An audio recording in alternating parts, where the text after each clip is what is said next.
এবার আসেন এনসিপির তিনটে অপরাধ। নাম্বার 1, সে জুলাইকে কুক্ষিগত করেছে।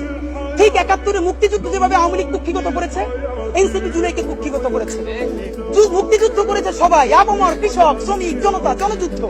আওয়ামী লীগ এসে বললো আমি যুদ্ধের মালিক, সাথে দিল্লি সংবিধান লিখে দিল দিল্লি, এখানে আর একটা বাকশাল কায়েম করে এটা আওয়ামী লীগের গঠনতন্ত্র তারা বানাই ফেললো।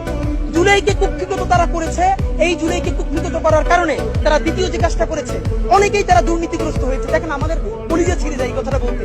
আজ থেকে 10 মাস আগে যেই ছেলেটা দেখেছি সারা গায়ে আঘাতের চিহ্ন জুলাইয়ের আন্দোলন করতে গিয়া, সেই সব ছেলে মেয়ে মাত্র 8-10 মাসের মধ্যে কিভাবে কোটি টাকার মালিক হইতে পারে এই চিন্তা আমাদেরও ঘুম আসে না।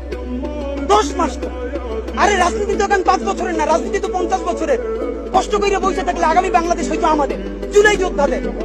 এখন তারা যে দুর্নীতি করলো, তারা তো এই সরকার করে যাওয়ার সাথে সাথে কেউ যাবে দুবাই, যারা ফ্ল্যাট কিনছে, হাউজিং এ প্রজেক্ট করছে, ওখানে ব্যবসা কিনছে, কেউ যাবে বিদেশ, যারা মাস্টারমাইন্ড হয়েছে। এই লক্ষ লক্ষ জুলাই জনতা কোথায় যাবে? আমাদেরকে যে তোমরা এই জাহান্নামের মধ্যে ফেলাই দেবা, এর দায় কিন্তু ইতিহাসের কাছে দিতে হবে, আল্লাহর কাছে দিতে হবে।